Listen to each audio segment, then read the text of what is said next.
Ladies and gentlemen, good morning. أسعد الله مساءكم. معقول? This is our last session before our roundtable discussion, of course, to take place after lunch. We have a number of papers to be read when it comes to the U.S. intervention in the Arab region. We have on the podium actually three renowned researchers. First of all, my colleague Abdulwahab al-Qassab, Dr. al-Qassab is an associate researcher at the Arab Center for Research and Policy Studies. Al-Qassab was a member of the Iraqi Armed Forces and retired with the rank of Rear Admiral. He later worked as a researcher at the Baghdad University's Al-Muntasiriya Center for Arab International Studies.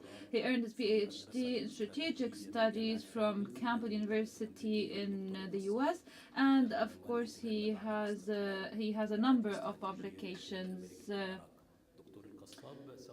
Dr. Qassab will be given the floor for 20 minutes. Each speaker actually or panelist would have more or less the 20 minutes so that we can take questions from the participants as well. Thank you. Thank you, Dr. Abdou. Assalamu alaikum. Peace of God be upon you all. As a matter of fact, this paper englobes the different geostrategic dimensions that the Arab region is living nowadays. But if you were to look at the geostrategic scene and the changes that occurred, you would see that a series of events in the last 5 years, actually, or in the last 50 years, led to this situation. It did not happen overnight. There was a number of phenomena and a number of events that were in interaction for about half a century and yield eventually the current geostrategic conditions and the changes that occurred later on. Let me take you back to the end of World War II. That paved the way towards what we are living today. Back then, we witnessed obviously the emergence of the United States as a power and also some sort of polarization. The fact that a number of Arab countries got independence or maybe started moving towards independence, although not full, and then the establishment of the Arab League, some type of Arab joint work.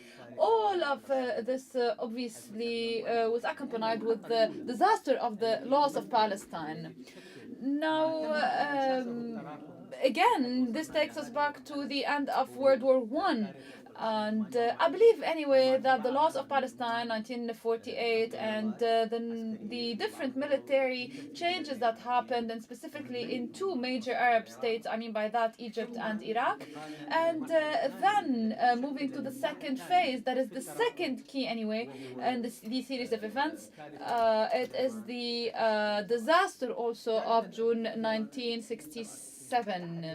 This disaster, the Nakba of 1967, actually started undermining the nationalist approach and saw also the emergence of this fertile ground that was that allowed obviously the rise of Islamic organizations and groups. This is the second major key here. The third one is the Iranian-Iraqi war and what came after that in terms of the invasion and occupation of Kuwait, and later on opening the door, or maybe in a way paving the way before foreign powers to come and to stay and reside on Arab territories and to move as if they were regional stakeholders here. So this is the second series of components that led us to the current conditions. Again, the 1980-1988 Iranian-Iraqi war, losing what happens in terms of military achievements, i.e. The invasion of Kuwait, and the 1991 events, Desert Storm. the Desert Storm campaign. يسمعوك على الميكروفون معقول.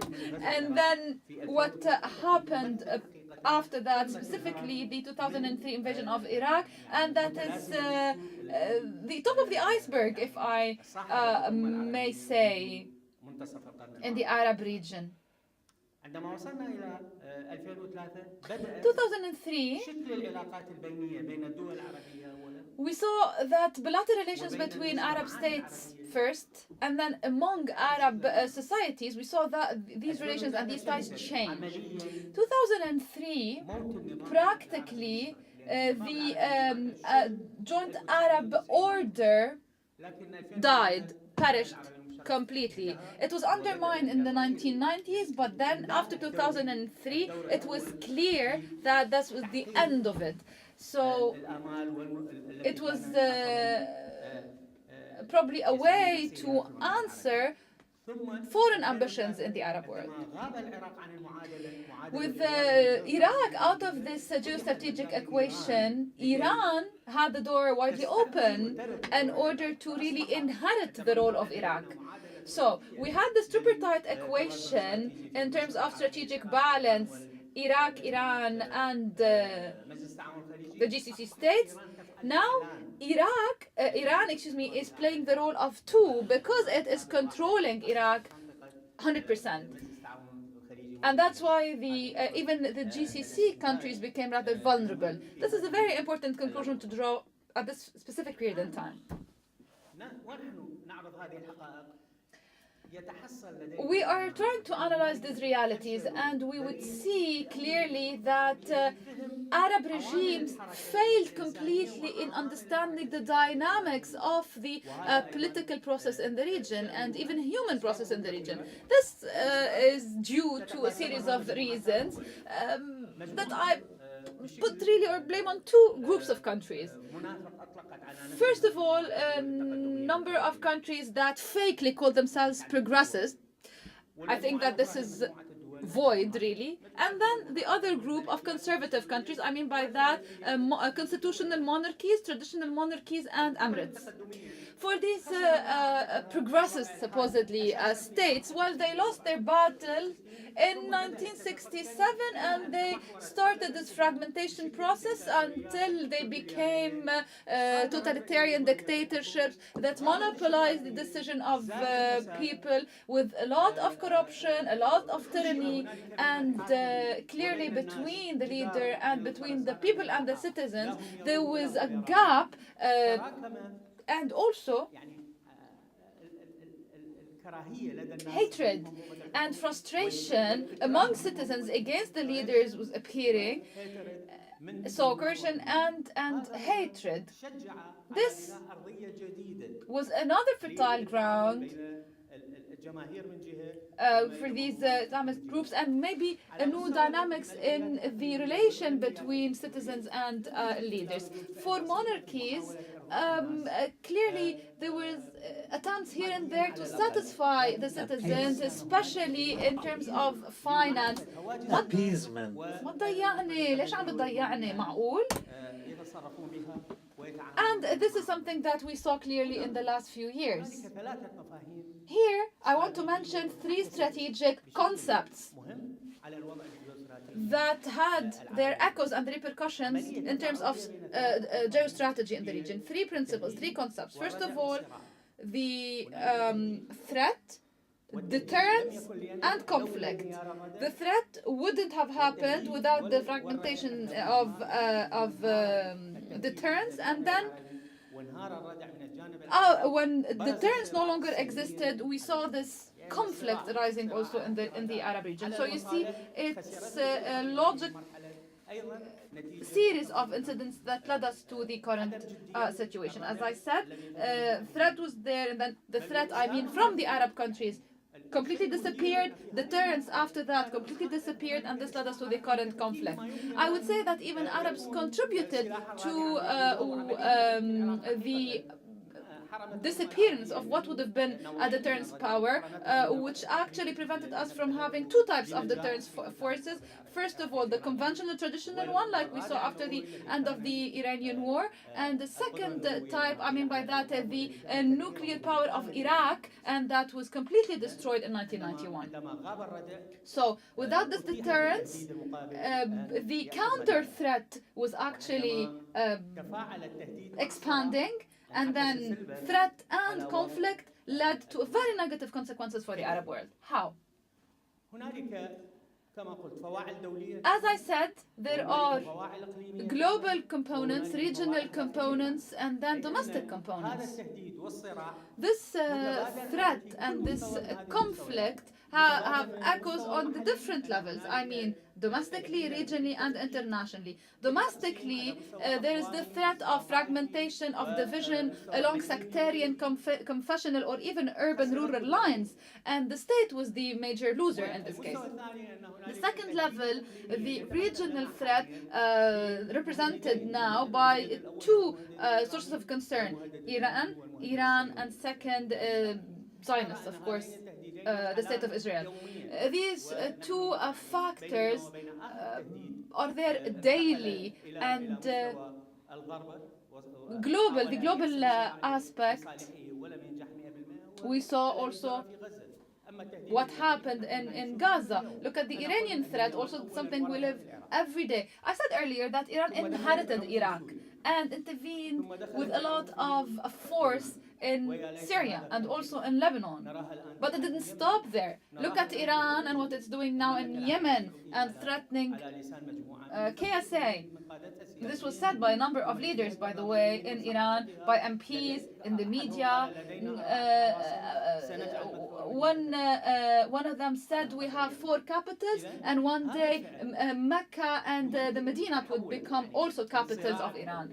So you can really see the factors of threat and conflict and what led us to this transformation.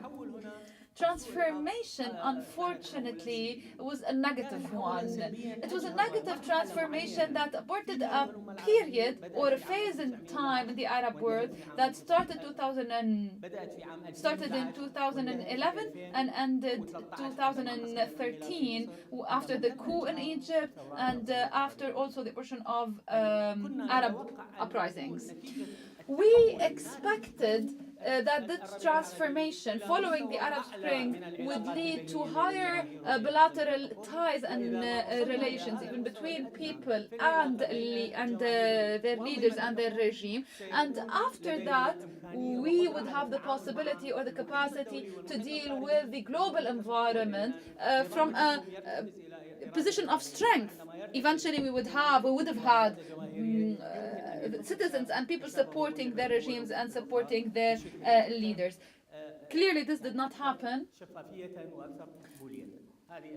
This is a very important point that I wanted to mention when it comes to this transformation.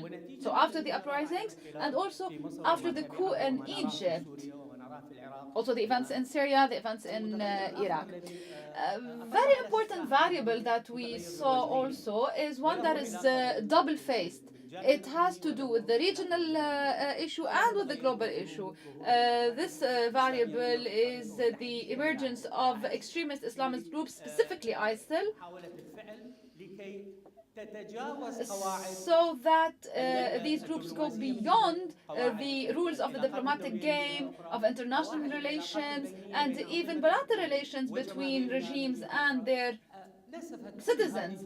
All of these rules were undermined, were sapped completely by these groups. These groups wanted to put forward a new example that would be transnational, that goes beyond the borders of any country or any state. They presented themselves as a system inherited from previous centuries. They wanted to prove themselves now at these times without acknowledging any rules or any regulations. This surprising emergence, and despite what we evil that we've seen before, required a coalition to be put together, led by the US and financed by this part of the world anyway.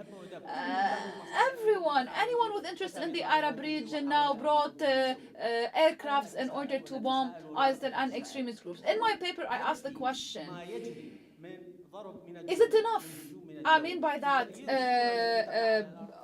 using Air Force to bomb, would this change things on the ground, or would it only add a problem to the list of problems that our ummah, our region, is facing nowadays? Simultaneously, so we have ISIL and this transnational phenomenon. We have also Iranian militias that are transnational. They pass the Iraqi border all the way to the Levant, to Sham, under an alibi of really protecting sacred sites, religious sacred sites, and also the borders from Iraq to Saudi. The Iranians also attacking the major Saudi base in Hasr al-Batin region specifically. These militias, I mean by that, Qassab Ahl al-Haq, that acknowledge this aggression and did not even try to hide it. So we have Iranian militias, or anyway Iranian supported and Iranian based militias. We also have actual acts by Iran and its revolutionary guards, and we also have a group of, I would say, tribal allegiance that have a confessional touch to them, in Yemen specifically, the Houthis, that also were transnational, and they managed really to control sea exits in Hudaydah and Bab al-Mandab, and also the major border point with the major resources between Saudi Arabia and Yemen.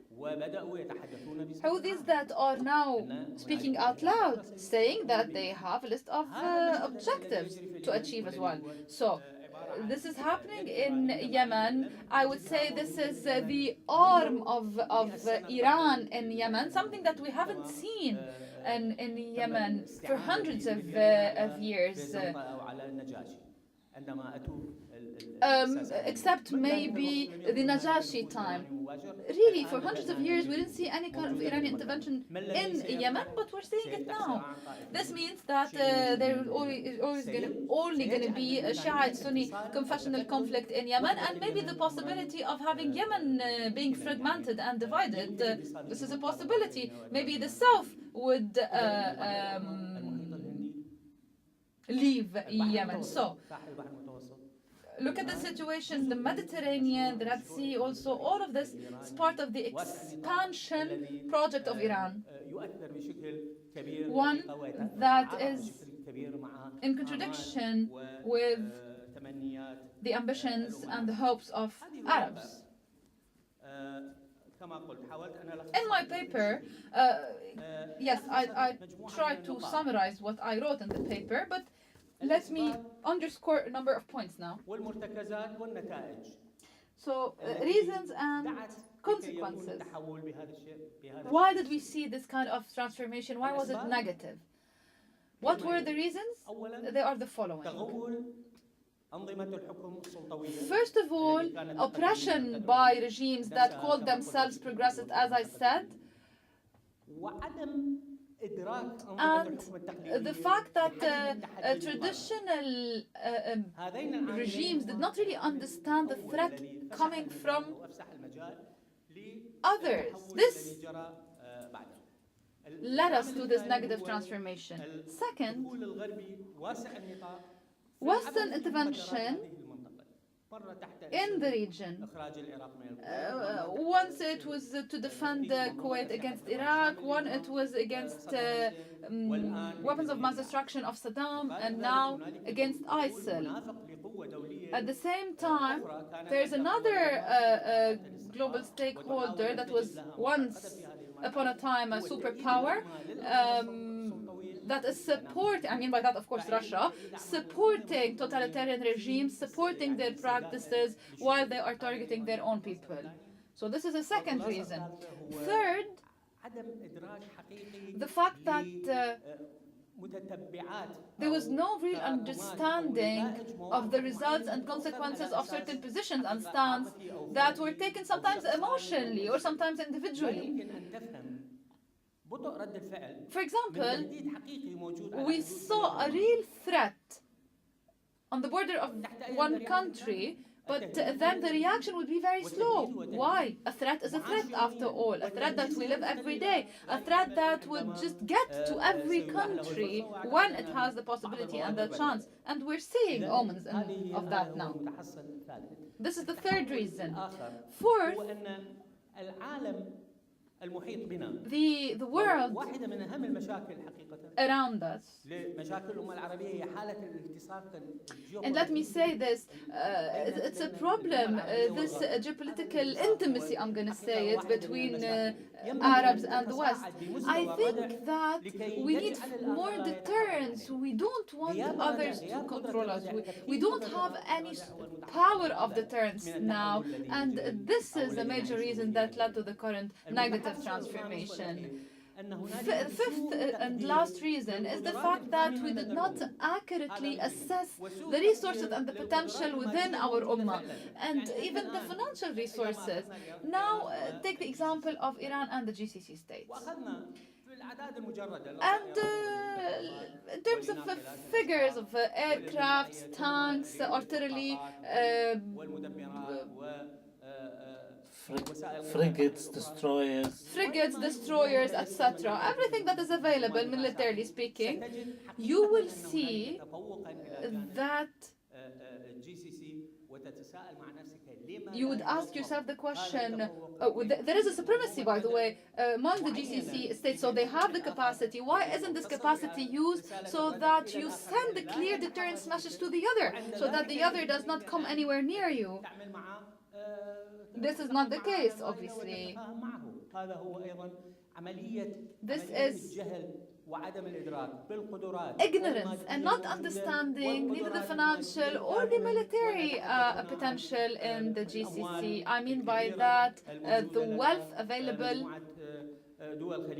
in the GCC states, and that can be a source of leverage, so a tool to put pressure on other stakeholders. It's something that we're not taking into consideration or into account. This is concisely the reasons behind this transformation and the interaction between, as I said, threat, deterrence, and conflict in the Mashriq that I wanted to set as an example in view of these transformations after the end of the Arab Spring. Thank you very much for your attention.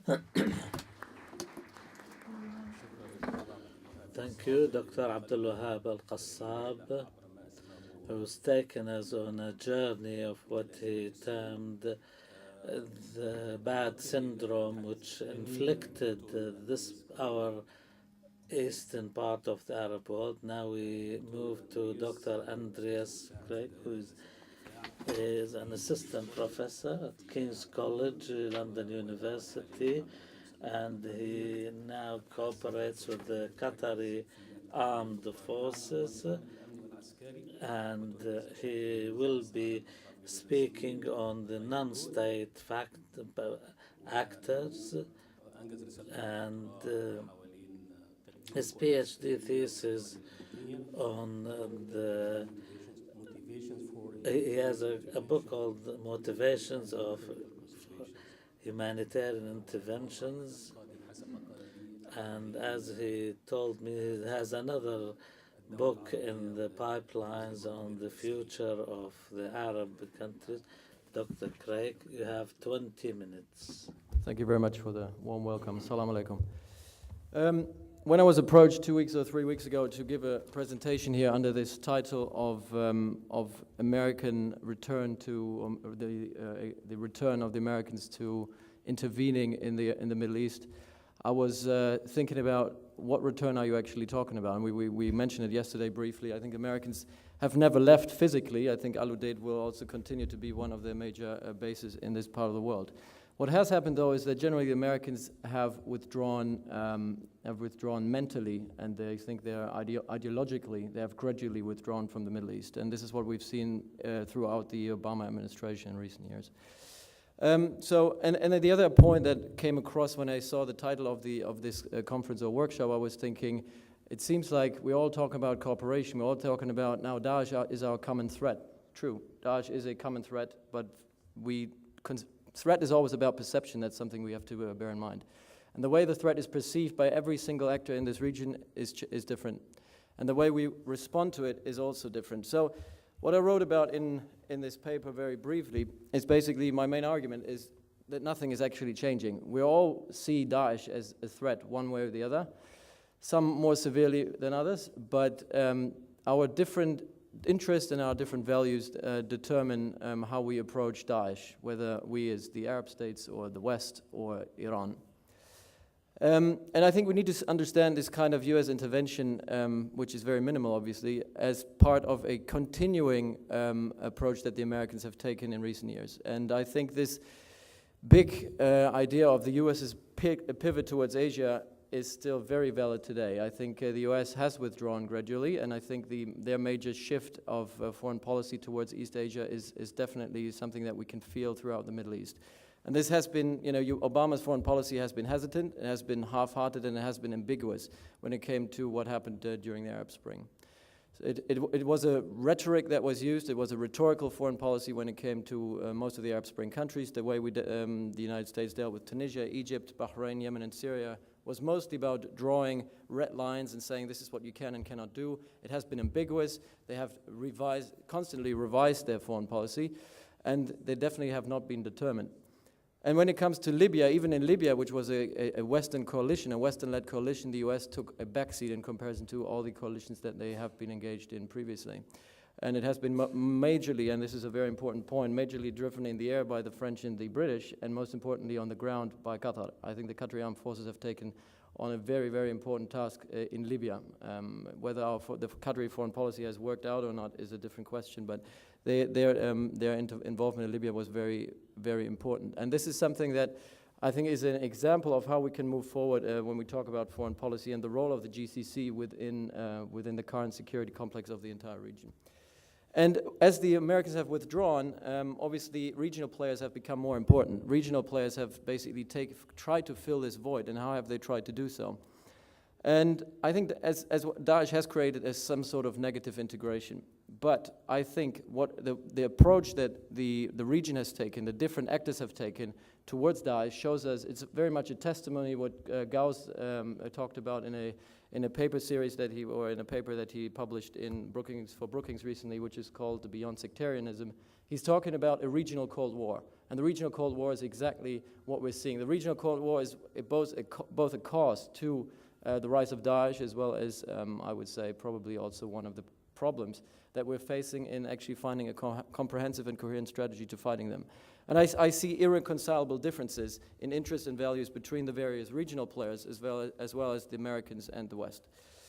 Let's have a look at the West. I mean, the West and the US have very much a similar approach to the region in recent decades. I mean, the Daesh threat, in the same way as the Arab Spring, has been considered, first of all, to be a regional threat. And this is why we were talking about it yesterday. Why have the Americans not intervened before? Why has the West been so apathetic towards the Middle East and towards the fate of the Sunni Muslims in this part of the world? And the question is, they don't care. The answer is they don't care.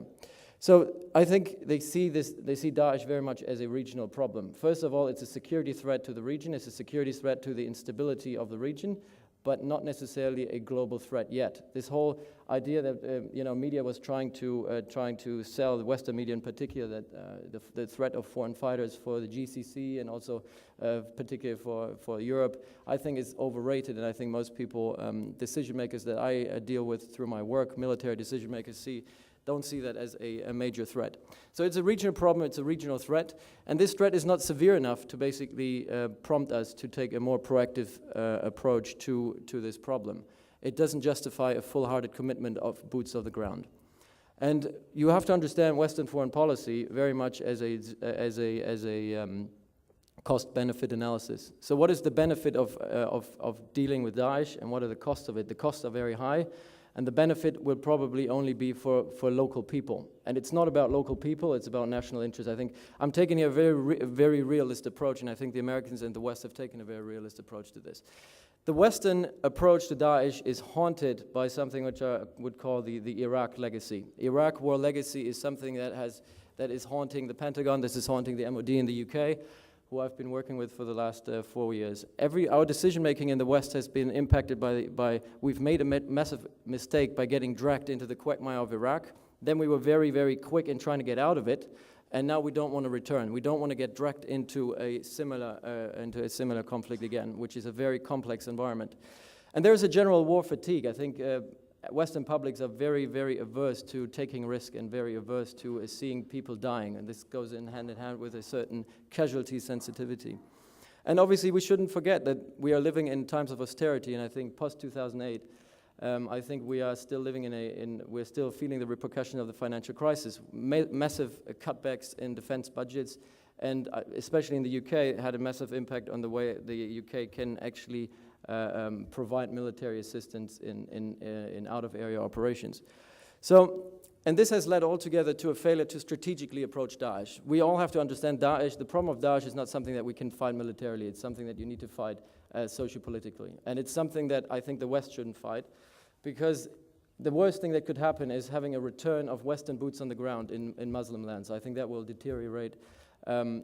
completely deteriorate any strategic approach to fighting Daesh, and I think it will strengthen Daesh. I think even now the Western airstrikes, from what I've heard last week from people, from refugees in Iraq, they were telling me that these Western airstrikes have actually helped Daesh to win over hearts and minds of people, as presenting themselves as being the protector of Sunni people.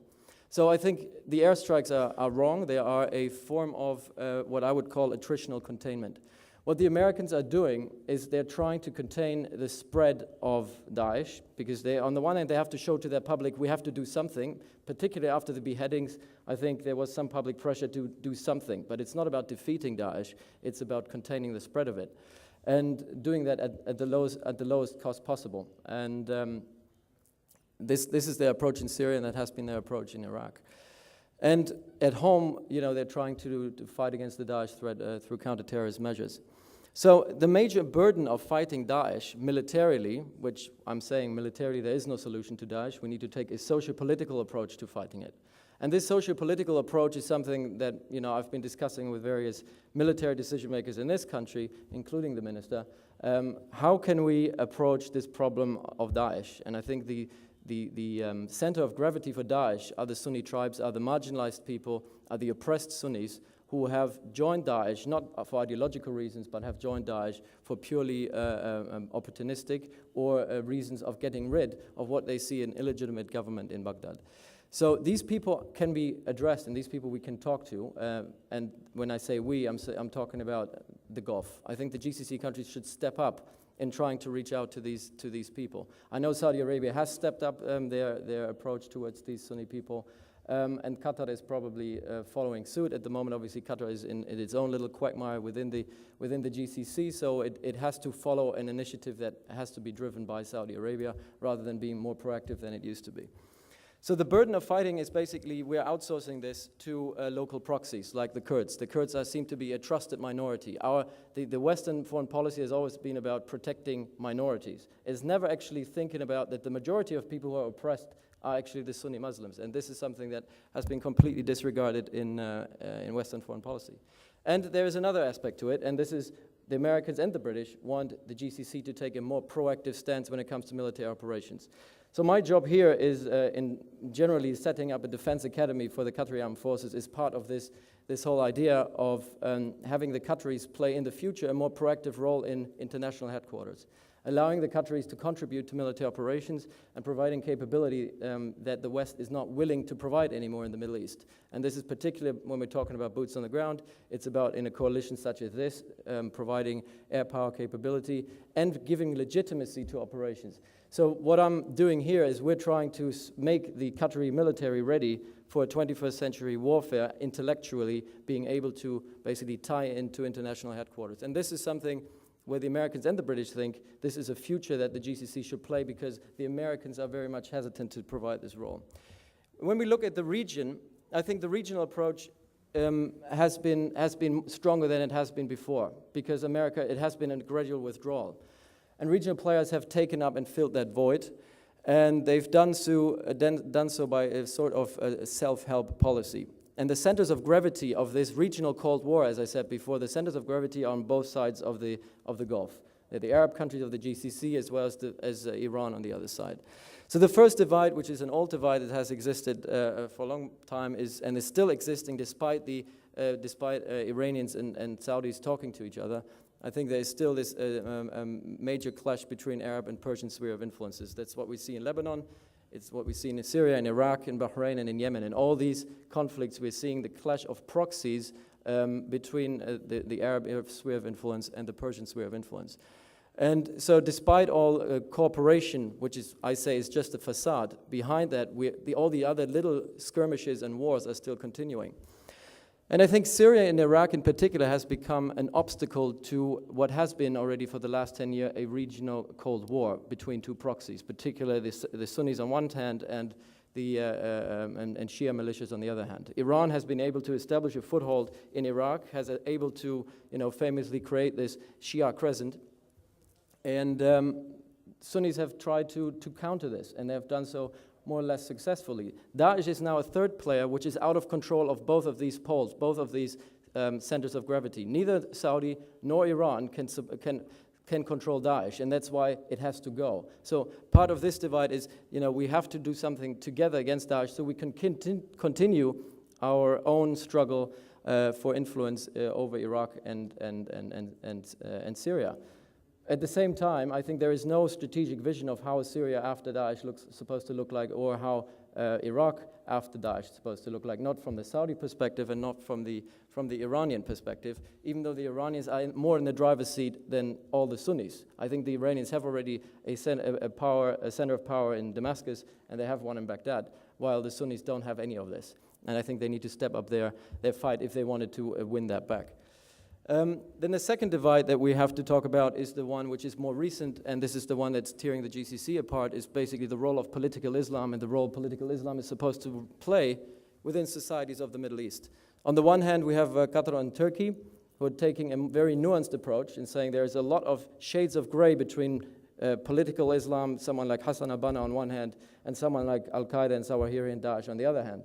And within this spectrum, I think we should, we need to realize that political Islam has a very important role to play within Western publics. I think 20 to 30% in many countries support political Islam in one shape or form. And you cannot just close the door and say we don't talk about it. And this is exactly the rejectionist approach that the UAE and Saudi Arabia have taken, and Bahrain, but I would argue Bahrain doesn't have a foreign policy on its own. It's just following what Saudi Arabia is saying.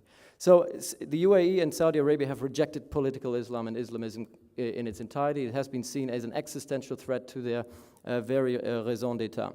So this kind of Cold War, this aspect of this Cold War has been played on in Egypt between the Ikhwan and the military government, between al-Sisi and the Ikhwan, with both sides opposing each other. In Libya, it's been between Ansar al-Sharia and other Islamist forces versus the Haftar forces, and this is very much a very hot war at the moment, where we have direct clashes, and it's obviously been played out in Palestine as well, whereby Qatar and Turkey are supportive of Hamas and realize that in Gaza there is no other power that can represent the Palestinian people than Hamas, and UAE and Saudi Arabia on the other hand saying, no, we cannot talk with Hamas because they're Islamist and we oppose their ideology and we only deal with Fatah. And even it goes that far that some of these, that particularly the UAE, subtly under the table somewhat agree with the interpretation of Islam or Islamism as a threat, which is similar to the interpretation of Islamism as a threat that we hear from the Israelis. So there's very much, Israel is also somewhat part of this Islamism versus anti-Islamism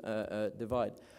So this fight against Daesh again here takes different approaches. While Qatar and Turkey are willing to support certain Islamist organizations in fighting Daesh, UAE and Saudi Arabia are very hesitant to do so, because for Saudi Arabia and also for the UAE, this is an existential ideological struggle against Islamism. It's an existential threat. Well, for Qatar, it's not an existential threat. And I think from a more or less objective point of view, if you can say whether security is ever objective, I probably would disagree. It's probably always subjective. But if I'm trying to take an objective view from an outside, I think Daesh is a major threat to the Gulf countries, particularly not to Qatar. And that's why they can play a relatively free role here. And their commitment to the coalition, coalition war strikes, has been very much a PR campaign for Qatar, showing the world that Qatar has never supported Daesh, and the Qatari government has never supported Daesh and will never support Daesh. We're actually now part of a coalition against Daesh. So this is the Qatari motivation for fighting Daesh. Again, Qatar and Saudi Arabia, none of the GCC countries have a strategy yet on what is supposed to come after Daesh. And this kind of plays in with Turkey, which is also part of this equation.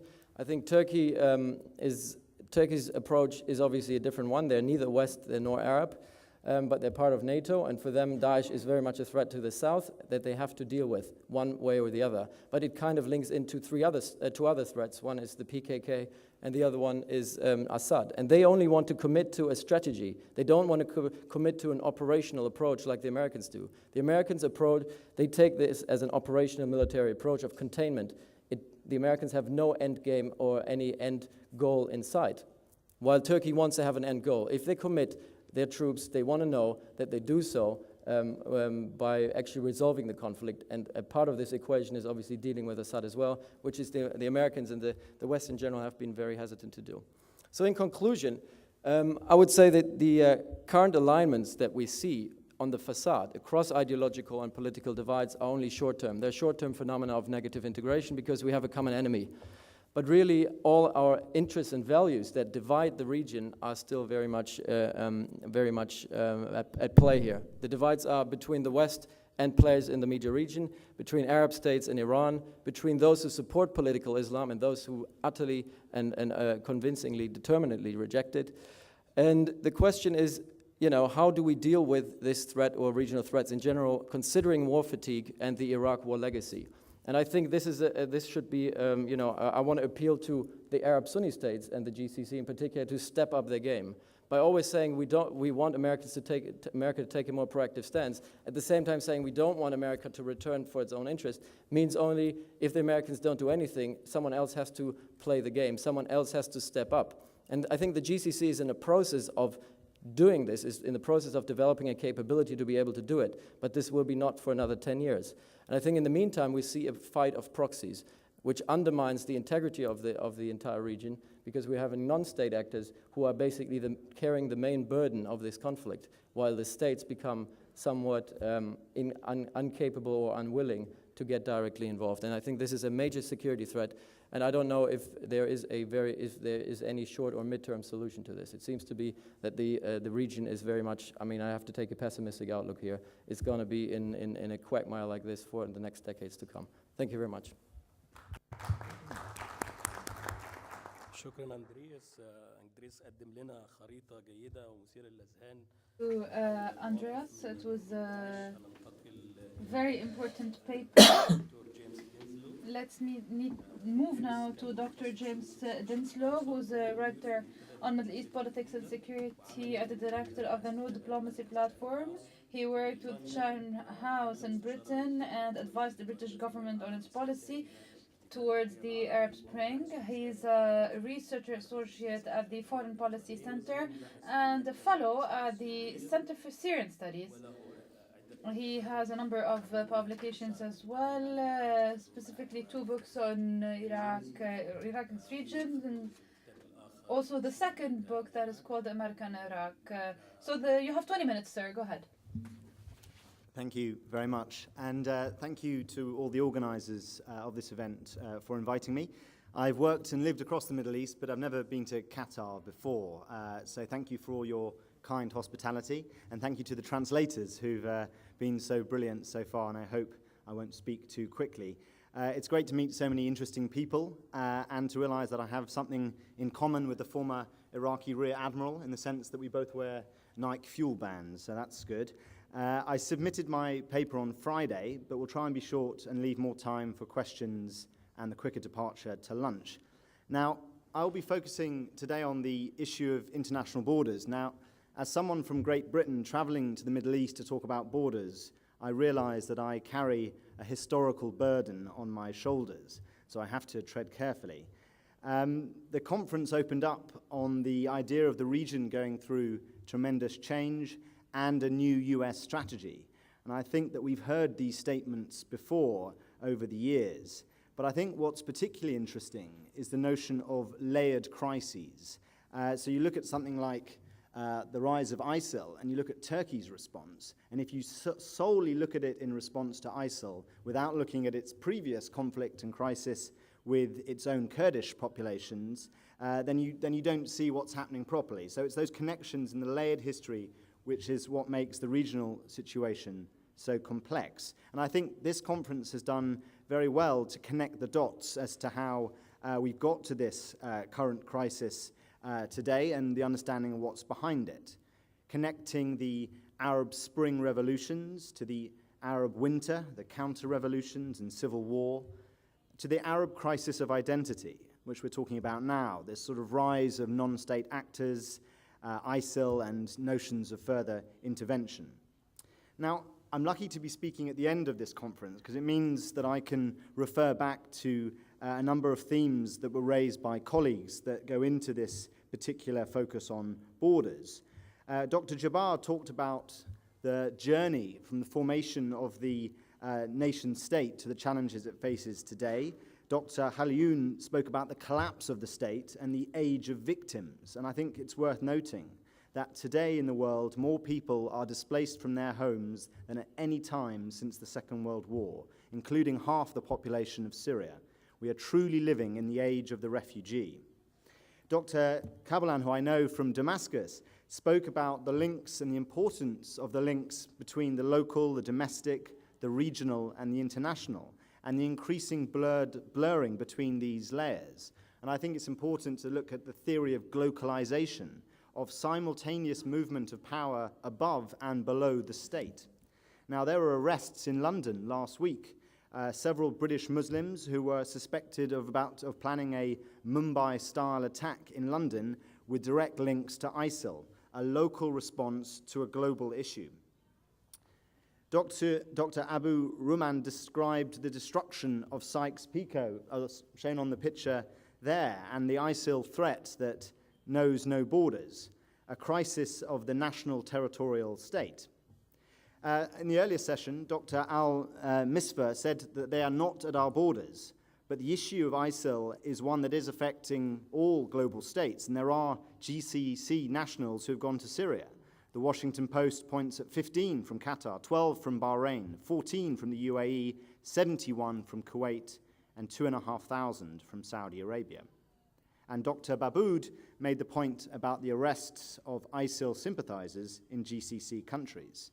Now, it's worth remembering the impact, the nature of the threat that individuals are capable of who have traveled and been to the region. Syrian journalist Hassan spent time with ISIL, and he warned that they conduct 52 days of intense training, by which time you'll be ready to kill members of your own family.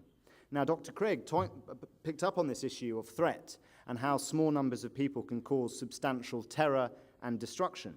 A single crop duster aircraft carrying 100 kilograms of live anthrax spores over a major US city on a clear night would kill between 1 and 3 million people. Now, our newspapers today are dominated by the rise of ISIL and the subsequent US response.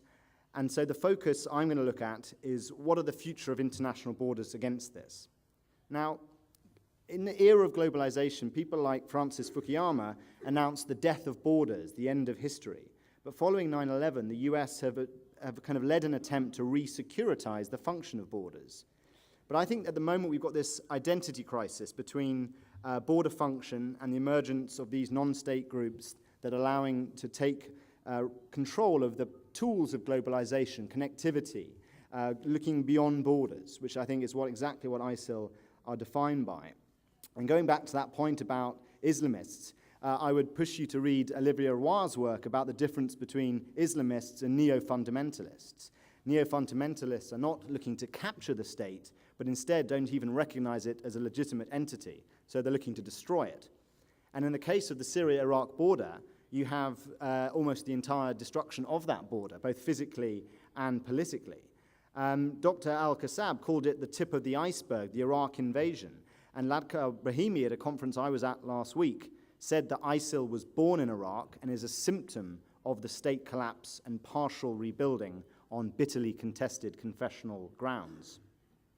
Disbanding an Iraqi army that included 35,000 strong border guard led to the open house of the Iraqi state, and that included the 376-mile Iraqi-Syria border that the Americans started calling, or the New York Times called, the Middle East's Ho Chi Minh Trail during the Iraqi civil war and insurgency. Then you had the Syrian civil war and the destruction and the retreat of the Syrian state, and the emergence of ISIL and its dramatic capture of Mosul, foreign fighters traveling from around the world to join the fight, and the fact that the US feels it has the legitimacy and the legality to attack ISIL on both sides of the border. But this is a crisis that has two sides, and there is a fight back of the border, of the state, going on at the same time. And I think looking at Turkey in particular is a good example of how the state is fighting back, and how the Turkish-Syrian border is a border that is a controlled valve made up of fences, minefields, a deployed military at the border line, and a deployed police force behind the border line. And we're seeing today talk of a buffer zone and potential no-fly zone and additional borders to protect the original ones. So instead of taking away the borders, you're adding more. And I think there's some interesting parallels to what's happening now to what happened in 1991, when huge numbers of Kurdish refugees were pushing up to the Turkish border. The Turkish border was closed. International intervention that wasn't particularly a reluctant intervention created the Kurdish regional government via a no-fly zone that would lead to this internal border within the Iraq of today. Across the region, Lebanon is looking to tighten its border. You may have seen yesterday the Lebanese minister said that they are no longer accepting Syrian refugees. The Saudis have already developed a high-tech border wall along their border with Iraq. Kuwait had one from many years previous along its border with Iraq. Across the world, states are looking to build new, hyper-secure, expensive borders. Bangladesh is finding itself surrounded by an Indian border. The US is building a large-scale fence and wall along the Mexican border, and all of you will know very well the Israeli-Palestinian separation wall. So now we enter this era of renewed US involvement, and I think there seems a general consensus that this involvement is so far dipping a toe in the water, and although airstrikes or this sort of physical containment have cost $1 billion so far, it doesn't seem to have dramatically changed the balance of power. What seems to be happening, if you look at the phased plan that the Americans are talking about over a period of 3 years, is to both use military and political tools to defeat and degrade ISIL. And yesterday, the point was made about the numbers of fighters within ISIL who would likely switch sides back to a state-run initiative if they were seemingly encouraged to do so.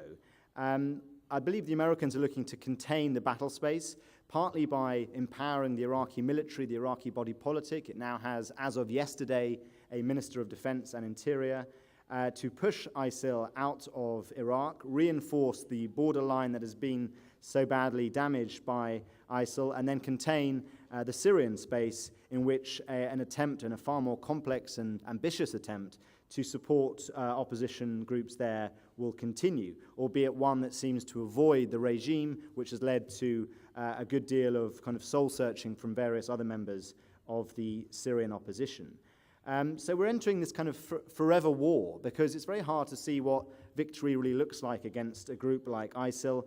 They are sort of coming out of the worst of Iraq and then evolving beyond that. So this notion of infinite containment, perhaps, is where we find ourselves today. But I think it's worth focusing and having a particular aspect of our analysis looking at the function of the borders of the region, because they are not politically neutral, and in our increasingly globalized world are becoming more complex zones of identity and security. Thank you very much. شكرا Thank you, Dr. Denselow, for you were brief, which gave us a couple of minutes so that we can open the floor before the participants as well. We have about half an hour. If you have a question or a contribution, please, 2 minutes only for each participant. Introduce yourself and then ask your question. Go ahead.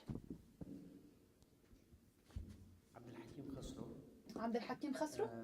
سيد أندرياس في المقدمة حضرتك قدمت Mr. Andreas, you started with general terms, I would say, about Kurds that were used by the West for war by proxy. This is not true. The Kurds will only remain in their Kurdish territories. I don't think they will be really playing the role of the American forces, such as going to Shia or Sunni territories. This is what we heard said by Mr. Al-Barazani a couple of days ago. He clearly said nobody should expect Peshmerga or these Kurdish forces to go to territories that are not ours. So this is to answer your consideration. And second, saying that ISIL is an example of a Sunni liberation movement, I believe this is only unfair for Sunnis. Now, these were the general terms. In that case, if this is true, I believe that we would have to deal with the Sunni culture itself. I believe that the imbalance would be, or the problem would be, with the Sunni culture, not with the emergence of ISIL. I think that ISIL does not represent in any way whatsoever the Sunni liberation movement. Thank you.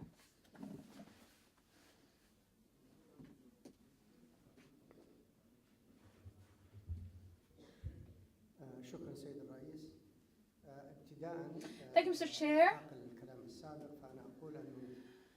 Based on what we have heard, it was said that the GCC states do not have the capacity to face Iran and do not have a clear policy when it comes to that. I want to say that, to the contrary, actually, the Gulf states have all the potential, if they wish to do so, obviously, to confront Iran. And yes, maybe there isn't one common agreed upon policy in light of global order, maybe, but when it comes to Iran, Iran is considered as a threat. And allow me to say that the foreign policy of the GCC states is based on what I would call,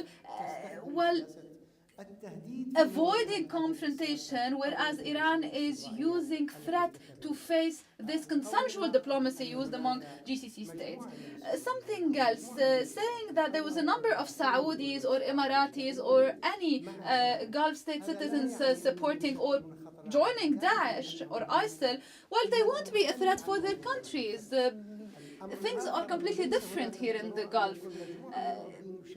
Maybe if a handful of Europeans would join ISIL and then go back home, they would be a threat. Yes, because the culture is completely different. Because for Europeans, it means that those European citizens now have converted to Islam, and one of the Islam components would be jihad. So yes, they would be a threat. It's not the same for us. We cannot compare. Comparison does not stand. If those citizens want to join or to be part of ISIL, I don't think they would be a source of threat inside their communities. I believe that the Gulf communities are very much immune against these currents. They cannot be penetrated in any fashion whatsoever, and hence this handful of young men are not associated. شكرا سيد الرئيس. إبراهيم الديب مركز بحوث ودراسات هويتي Ibrahim Adib, the Witty Research Center. I would like to address these remarks to Mr. Al-Qassab. You actually have enough experience in terms of theory and in terms of practice, and also in academic terms. You took us on this geostrategic tour, I'm going to say, but I want to ask you the question, what are the solutions? We know clearly that regimes are in a very tight corner now. They don't know what to do. Also, decision-making circles in these regimes are very, very narrow. And hence the question, what are the possible solutions? Where we don't want some real solutions, asking these regimes or counting on the regimes to do something. They're not going to do anything. So the question is now, what are the possible solutions to find a way out of this crisis now that we are really in a very, very tight and dark position?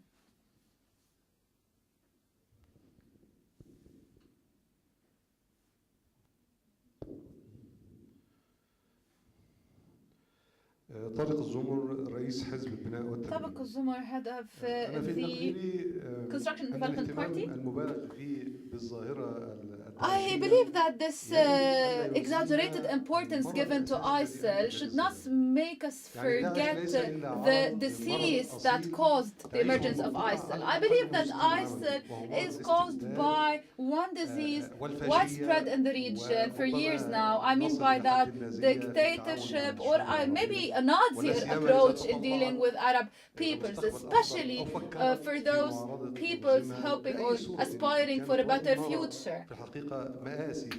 We are seeing tragedies in our Arab world. So please let us not forget that. Also, when we try to understand the situation here in the Arab world in light of policies or interests or strategies that should be adopted here and there, well, I don't think they are of great importance, because we tend to forget the interests of the peoples of this region. What we should be analyzing really is I would say, the psychological aspect of Arab dictatorship. Because,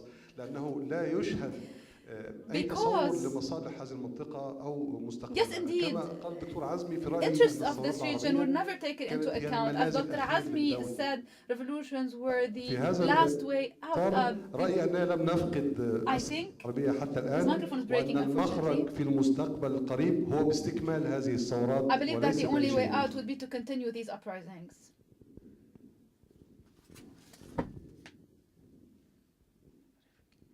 ياسر الغرباوي مركز التنوع للدراسات. ياسر الغرباوي التنوع Diversity Research Center. وعلى المدى البعيد. Among the suggested solutions on the long run would be the following. We need to review the intellectual structure of religiosity in the Middle East. Take the example of Morocco, for example, where there was really some kind of arrangement between the monarchy and these Islamist groups. Also Turkey, where we saw an acceptance of this modern state and Islamic currents. Also, even in Iran. So, in the Arab Mashraq, we need to dig deep in the knowledge and in the ideas behind these groups. Some say that all these Islamist groups are the same anyway, with the nuances or differences here and there, but it is not true, and maybe it would have been appropriate to understand further the relationship between the state and religion. We didn't have the possibility to do that. Actually, in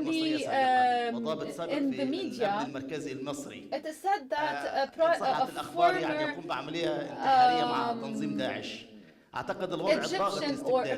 Egyptian intelligence officer is one of the suicide bombers. I don't know if that is true anyway, but this was in the media. I believe that really we need to understand all these phenomena. Why would someone living in a very high-end neighborhood in Cairo would end up doing that? Thank you. بسم الله الرحمن الرحيم. بهذه الخلفية العسكرية In the name of God, most وكمحلل gracious, most سياسي merciful, with your military background as a political expert, of course, Khalid Aswar, I'm a writer and author. So Dr. Qassab, questions to you. Maybe you'd be able to reveal to us the mystery of ISIL. هل هذا التنظيم يتمتع Do you think that this group هل يمكن لهذا التنظيم would be able to survive? Do you think it would be able to expand further? I mean by that Baghdad and Damascus? Or is this group only a tool that the US allowed to expand and to grow, but in a very calculated manner, in light of its own interests, the US that is, and in order to form this international coalition and in order to achieve some of its interests? This is the question, because should the US really would want to fragment ISIL, it would only take weeks, with our money obviously and our tools. This is Professor Andreas from Sabancı University. My question is to Dr. Denselow. So you very well pictured that regional security complex is disintegrating, and you provided geopolitical reasoning of different actors. But I think the missing point is ISIL's own geopolitical reasoning. So it sounds like it is, testing the limits while attacking Nineveh and other geographies, but not Kirkuk. So trying to do something in Ain al-Arab. So could you please provide a little bit what, if it has any, what is the, the geopolitical reasoning of ISIL itself? آخر سؤالين هذا الجانب. The last two questions, this on this side, please, because no questions from this side. Please go ahead. You have the priority now, sir.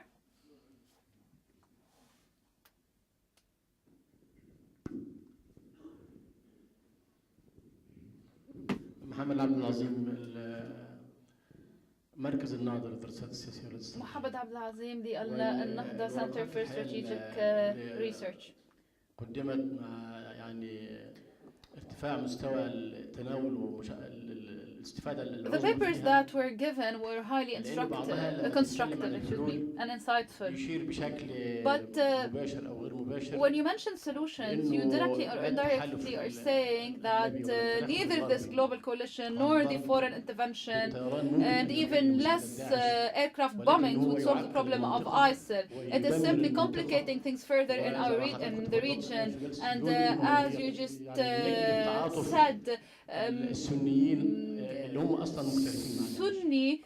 who do not necessarily agree with ISIL end up sympathizing. So the question would be, what's the role of the peoples of this region of the world? I think that in the frame of the conference we should have analyzed that aspect further.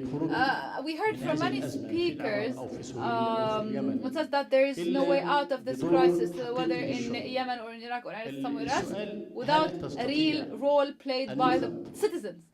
So the question would be, would the elite and maybe I invite here, I call upon Mr. Azmi Bishara,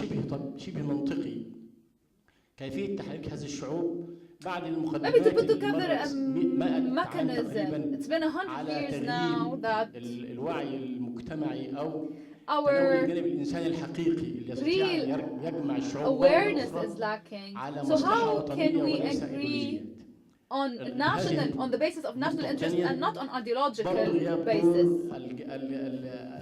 الاتجاهات الإسلامية على اختلاف. We also mentioned Islamist groups and their role. So what would be their role in the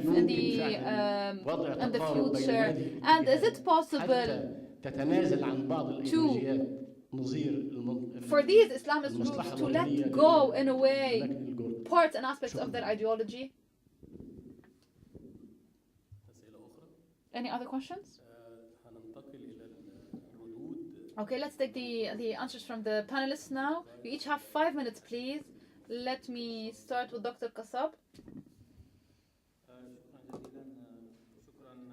Thank you. Thank you for the questions and the interventions. As a matter of fact, what I presented was a summary of about of a 20-page paper. Each point that I mentioned is widely analyzed in the paper itself.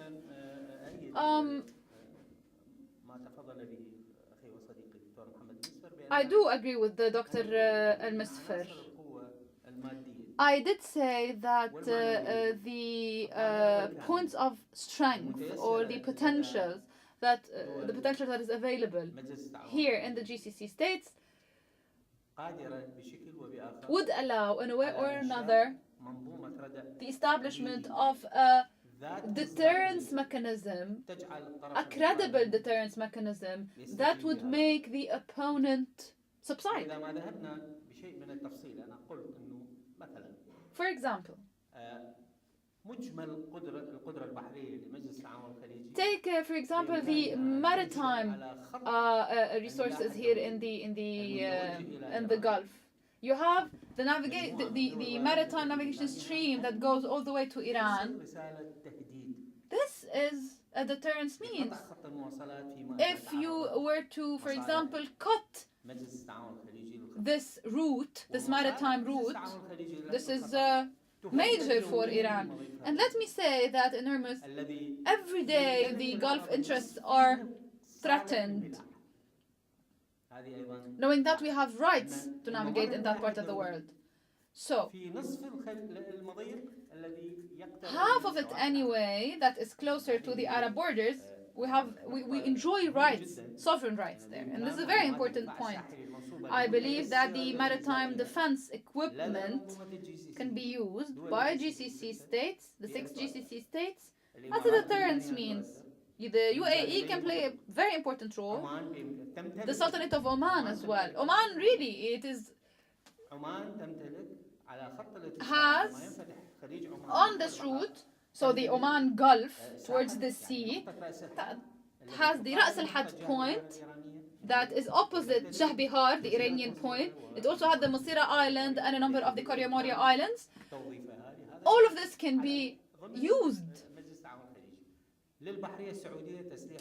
The Saudi maritime forces, the Marines really, they are very well equipped. However, they are really based on in the Red Sea and not at the doors of the Arabian Gulf. Aircraft, tanks, artillery, all of that, you would see that the supremacy is really among GCC states. But what's lacking? Political will. Political will.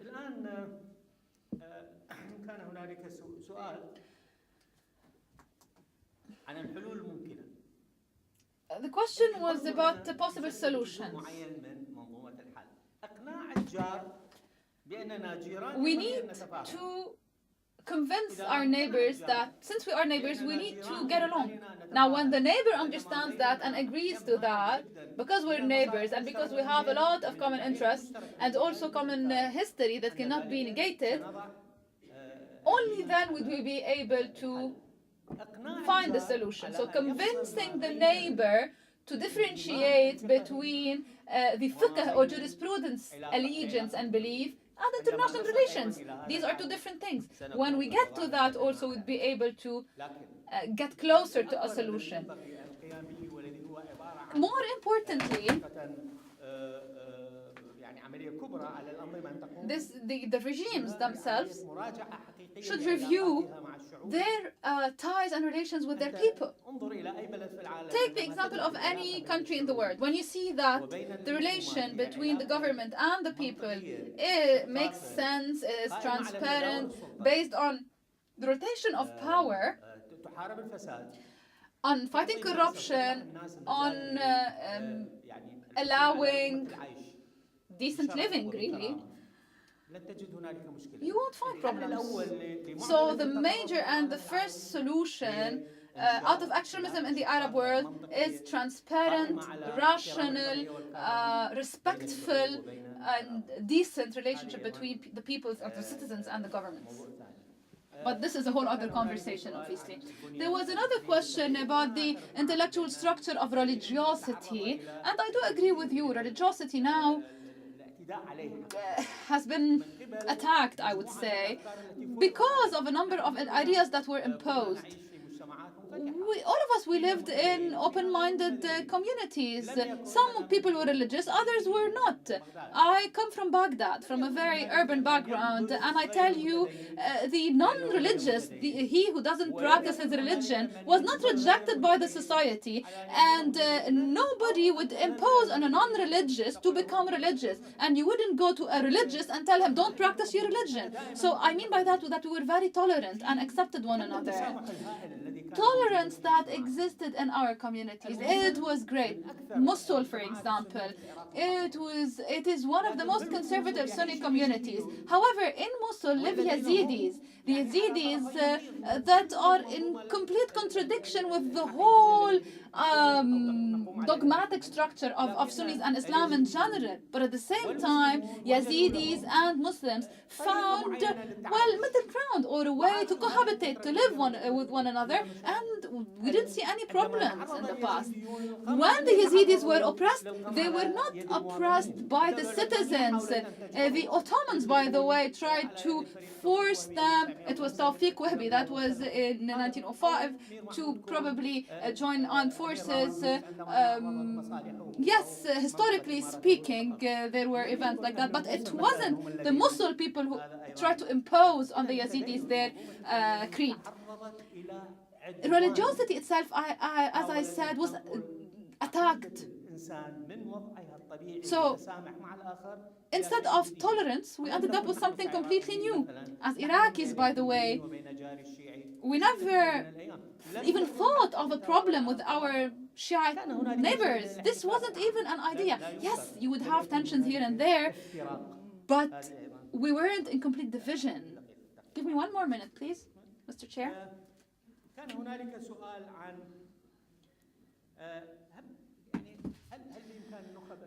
There was a question when it comes to the role of elite. This was addressed to Dr. Azmi, but let me try and to answer. I think that, yes, elites can do a lot, but you need to ensure that what is said by these elites is actually listened to. We are 4.5 million Iraqis outside of Iraq. The majority of the Iraqi elite simply is outside Iraq. Who's going to listen to us? We have dissident ideas, and anyway, nobody listens to us. Thank you very much.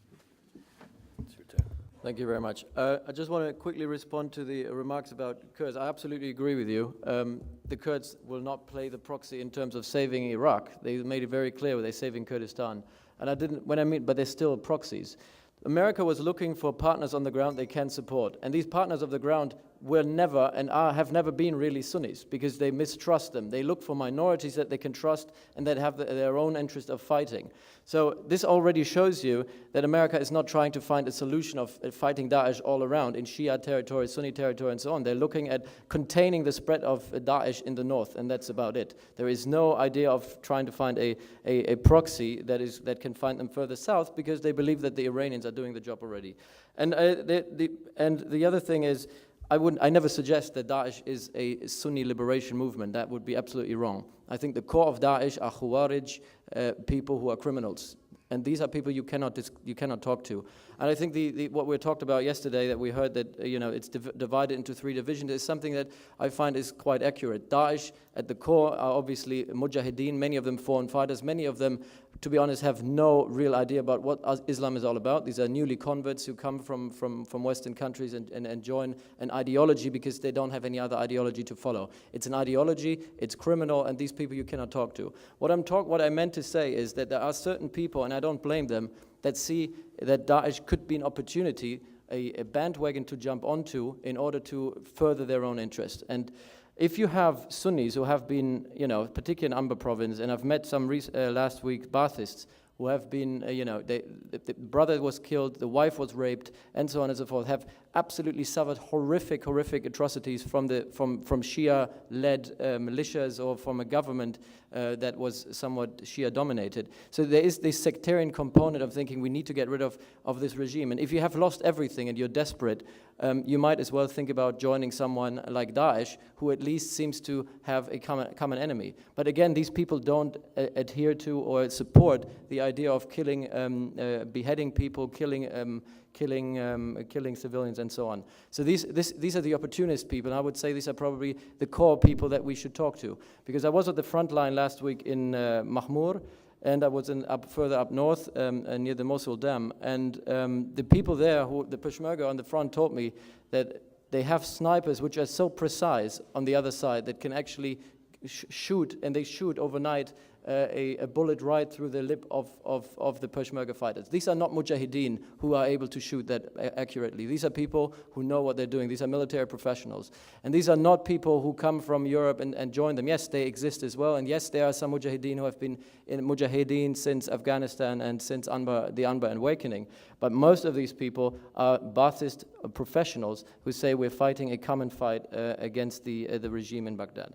So now let me go back to, talking about a solution. I think the core problem in the Middle East at the moment, this is not just for Daesh, it's for every insecurity that we're having at the moment, is that we need to think about individual security. It's amen shakhsi. It's not amen al-dawli or whatever we want to call it. It's adil wa amen is the key thing that everybody needs in this region. It's the one thing that has been absent for the recent decades. None of the nation states, none of the regimes have ever been able to provide security inclusively. That's the key aspect. And when I talk security, I'm not talking just physical security. I'm talking socioeconomic security, I'm talking societal security and political security. These are things that, and for that we don't need democracy. I mean, don't get me wrong, democracy is not the solution here. But providing, and the first step needs to be providing adil wa aman, justice, and security. And who can provide this? For the people, not for the states. And still, when we look at Egypt, it's again about state and regime security. It's not about inclusive security of the people of Egypt. When we look at, and when people have public grievances, I'm talking people are basically deprived of these security issues, they will look for new people to provide security for them. And who can provide security for people when the state fails to do so? It will be non-state actors, and that's the empowerment of the non-state actor. In Lebanon, the Shias have been marginalized. There has not been security for Shia communities. They tend to support Hezbollah, whether they agree with the ideology 100% or not. They provide the security that is needed. People in Gaza have been left alone. They feel they have been left alone not only in their fight against Israeli aggression, but have been left alone socioeconomically by the PLO or whatnot. They support Hamas. Not all of them, obviously. But you see that as soon as the state fails, people look for new patrons to provide security for them. And what we need to do is to rethink our socio-political organization, or to rethink the socio-political organization within the Middle East. Whether the state is the future provider of it, or not, is a question. If it is the state, then the state has to be, first of all, be able to provide inclusive security in all dimensions, not just physical, but as I mentioned, in all the other dimensions as well. And I think the rise of political Islam has been a response to the failure of the state to provide security inclusively. And in the future, if we want more stability, we need exactly this inclusive security for the people, not for the state or the regime. Thank you. Thanks, Krieg. Dr. Denselow. Thank you. Addressing some of those questions. First one about the Peshmerga not acting in Sunni or Shia areas of Iraq. Yes, that's true, but of course the issue is the contested areas, as ever, going back to my point about layered conflicts. So slightly out of the news was the capture of Kirkuk by Kurdish forces. Kirkuk is a hugely emotional and politically sensitive issue as to who controls it and how in Iraq, and that issue has not gone away, and that's sort of still there to be faced. Also, I mean, going back to the idea of the Peshmerga, what the Peshmerga is doing, what the Iraqi military is doing in Iraq.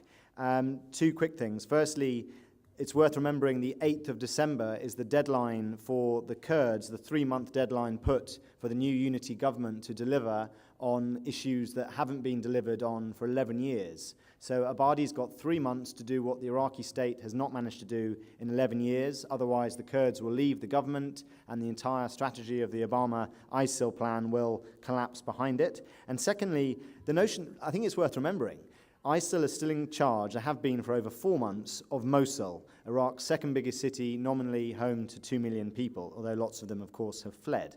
The experience of the US military when it came to recapturing urban areas in Iraq was pretty poor. So I think we have to worry about what a Iraqi military could do that would be a lot better or different. And I do worry about comparisons between Fallujah and Mosul if ISIL do decide to stand and fight there rather than redeploy, which comes to the question about ISIL's strategy in terms of where they're going and why. Now, I think the idea of a virus is quite interesting in the sense that the richest terrorist group in history has moved where it's been able to move in terms of an absence of a counterforce, which is why the containment policy is quite interesting. Now, I think there's a whole story to be told as to what the Syrian regime's links are to ISIL or not when it comes to people being released from prison, not taking airstrikes against ISIL when they were in charge of certain areas, and not just ISIL, other neo-Islamist groups. I remember speaking to people back from Aleppo saying that the FSA were constantly being hit, whereas Jabhat al-Nusra HQ was untouched. Why was that, was the question they were asking. The question about threats to the GCC countries from ISIL fighters, well, they're not a threat. I hope you're right, and that's the first thing. And they're not a threat unless they come back, and that is true both of the West and of the Gulf. And all it takes is one individual, one shooting in a hotel, and suddenly tourism's off the menu, and the fear of ISIL, the point about fear, is what really is its most effective element. So the fact that Qatar is helping bomb ISIL, you would think would lead to ISIL to respond if they could. And of course, the question is whether they have the means or the people. So I would question whether any country is immune from that. I think you're right about Western countries having their own particular dynamics. We should remember that Jihad John is supposedly the man responsible for several of the beheadings in Syria, a British citizen, supposedly. The issue of solutions, I think, really, for my mind, I mean, it's the billion-dollar question, but global and regional problems require global and regional solutions. And I think we need to look to make sure that our institutions are fit for purpose, whether that's the Arab League, the GCC, the United Nations, G8, G20, etc. I was interested, it didn't really have much fanfare, but the UN Security Council passed a resolution just before the General Assembly meeting last month on foreign fighters, on clamping down globally of flows of money and individuals and of sharing information, etc. It's a very ambitious scheme, part of Obama's very ambitious scheme generally, but the proof will be in the pudding as to whether it works, because it requires new levels of cooperation that are, as so far, not yet seen. So I think that's worth having a close look at. And I think the point that was made about the exaggeration of ISIL as a threat is a really good one, because we should remember that the numbers killed by ISIL versus the 100,000 plus dead in the Syrian civil war is a ridiculous comparison. And that continues in terms of the death rate and the levels of violence, and what is it about barrel bombs and beheadings that sort of seem to cut through in different ways. And going back finally to the point about the role of people and the role of citizens, well, I think it's an important question. I think the Arab Spring showed a consensus as to what people didn't want, but a kind of difficulty in articulating what people did, which allowed the counter-revolution perhaps to be as effective as it was. And I think that will remain, both intellectually and practically, the hardest component for globalization benefiting those who are choosing to harness it non-violently. Thank you, James. Thank you, James. It seems that we have a very quick session now. That is lunch, I mean. We will see you all at 5 o'clock for the round table. At 3 o'clock. At 3 o'clock, obviously. Yes, 3 o'clock. And we will be finishing by 5. So see you then. Thank you. Thank you, the speakers.